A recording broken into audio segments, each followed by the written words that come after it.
നമസ്കാരം. സബർബൻ വാർത്തകൾ വായിക്കുന്നത് Rotarian doctor Baiju Ramendran. Rotary club of Trivandrum സബർബൻ്റെ 1742 പ്രതിവാര യോഗം 2024 ജൂലൈ 19 വെള്ളിയാഴ്ച വൈകുന്നേരം 7:30 ട്രിവാൻഡ്രം ക്ലബ്ബിലെ ഹാൾ നമ്പർ 2-ൽ നടന്നു. കേരള സ്റ്റേറ്റ് ഹയർ എഡ്യൂക്കേഷൻ കൗൺസിലിൻ്റെ കീഴിലുള്ള 4 വർഷത്തെ ബിരുദ പ്രോഗ്രാം രൂപീകരിക്കുന്നതിനുള്ള കമ്മിറ്റി അംഗമായ ഡോക്ടർ ഗബ്രിയൽ സൈമൺ തട്ടിലായിരുന്നു മുഖ്യാതിഥി.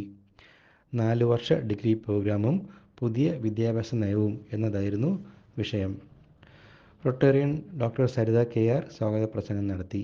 Club president Rotarian doctor Baiju Ramendran അധ്യക്ഷത വഹിച്ചു. അധ്യക്ഷ പ്രസംഗത്തിൽ satellite club Pettah URC government special സ്കൂളിലെ അന്തേവാസികൾക്കായി 52 കിടക്കവരികൾ നൽകിയ പദ്ധതി പരാമർശിച്ചു. കൂടാതെ തിരുവനന്തപുരത്തെ കാഴ്ചവൈകല്യമുള്ള സർക്കാർ സ്കൂളിലെ വിദ്യാർത്ഥികൾക്ക് സ്കൂൾ യൂണിഫോം വിതരണം ചെയ്യുന്നതിനുള്ള റെഡ് FMൻ്റെ പ്രചാരണത്തിന് ക്ലബിൻ്റെ സംഭാവനയെക്കുറിച്ചും പരാമർശിച്ചു. റൊട്ടേറിയൻ ഡോക്ടർ സിനിരാജ് രവീന്ദ്രൻ സെക്രട്ടറിയുടെ റിപ്പോർട്ട് അവതരിപ്പിച്ചു. തുടർന്ന് റോട്ടറി ഇൻ്റർനാഷണൽ രൂപീകരിച്ച പുതിയ പെരുമാറ്റച്ചട്ടത്തെക്കുറിച്ചുള്ള റോട്ടറി വിവരങ്ങൾ റൊട്ടേറിയൻ ആൽബർട്ട് അലക്സ് പങ്കുവച്ചു. റൊട്ടേറിയൻ ശ്രീകണ്ഠൻ നായർ മുഖ്യാതിഥിയെ പരിചയപ്പെടുത്തി. മുഖ്യാതിഥി ഡോക്ടർ സൈമൺ തട്ടിൽ തൻ്റെ പ്രസംഗത്തിൽ ദേശീയ വിദ്യാഭ്യാസ നയം 2020-ലെ സമീപകാല മാറ്റങ്ങളെയും ഭാവി ദിശകളെയും കുറിച്ച് ആകർഷണവും വിജ്ഞാനപ്രദവുമായ അവതരണം നടത്തി.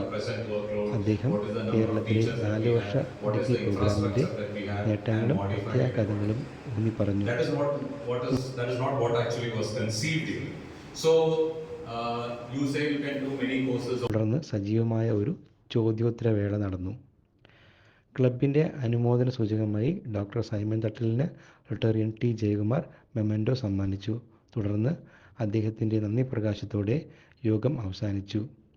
ദേശീയ ഗാനത്തിന് ശേഷം ഫെലോഷിപ്പിനും ഡിന്നറിനു വേണ്ടി യോഗം 8:40 പിരിഞ്ഞു.